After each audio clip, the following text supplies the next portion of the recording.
back in 2020. So last year. It's a hard place because I just want Lawler to get a fight because it's been quite a long period of time and he's been around for such a long stick in the UFC. I like to just see a little bit of activity when it comes to Lawler.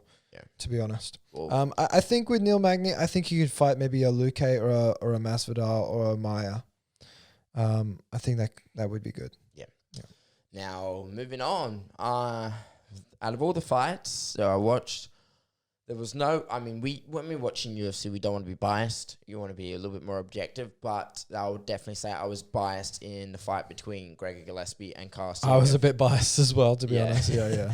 I wanted Gregor Gillespie to come back. We talked about him not that long ago. I think 2 weeks ago we spoke about Gregor because his fight against Kevin Brad Riddell that got pulled. Oh yeah, Brad Riddell. That's right. Yes. But it was the reason why I wanted him to come back because he lost to Kevin Lee and it was a brutal head kick. And like Gillespie was on something of an amazing winning streak as well in the UFC. And then he hadn't lost before at all. So that's one thing to put him up as as an exciting fighter. But also he's got a significantly good finish rate. He loves to pull the arm triangle choke. Mm-hmm. And, he was something of an upcomer. And then he loses, and then he goes away, and now he comes back, and but here's the other thing.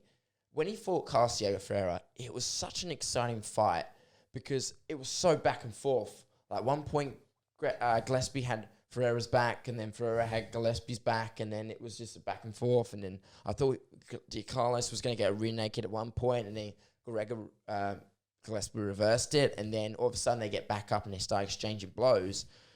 So especially after that first round, because I would say with Gregor, he just for someone that has really high cardio, like really really good conditioning, he looks so tired after that first round. Second and third, that had to go not second and third. Well, if it was going to go to the third round, but you could tell if it was going to go to the end of the second round and the third round, you knew Gillespie's conditioning was going to keep going. You know, and it was fortunate for Ferreira to be stopped in the second round because you did not want to see a third round because Gillespie, he's really interesting to watch on Instagram because his workouts are incredibly long, incredibly vigorous and tough.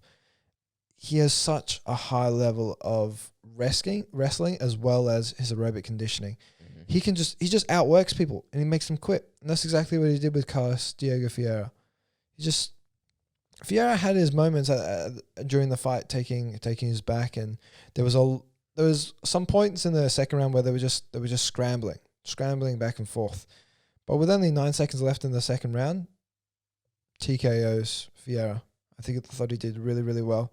Took his back, flattened him out, just smashed him. Yeah. Although these were not like massive strikes at this ground and pound, you had to wave that off. He wasn't protecting himself. He wasn't intelligent defense, and he just poured on him. Gregor's wrestling is so good, and he's just a grinder, dude. He's just a grinder. There was points in the fight where he'd attempt a takedown, it wouldn't work. He'd just go back into the takedown. Wouldn't work it. Yeah. Or he goes back into the takedown. And that's something you don't really see in the UFC because you just telegraph it. But that's something that you do see in wrestling, which is Gillespie's, that's what he does. He's very, very good. I think, didn't Gillespie beat Michael Chandler when it came to straight wrestling, actually? Good question. You might want to fact check me. I'm going to fact check that. I believe he did beat Michael Chandler at one point. Well, one other point I've got to just bring up about Diego Ferreira is how good of a caliber fighter he is. He was undefeated, and he was the Legacy Fighting Championship lightweight champion, and then he vacated the belt to come to the UFC, and then he was putting away a couple of fighters in the UFC until he lost to Bernal Darouche and Dustin Poirier. So he's got some phenomenal experience, and after Dustin Poirier, he went on a 6-fight winning streak. And then till finally he lost again to Bernal Darouche.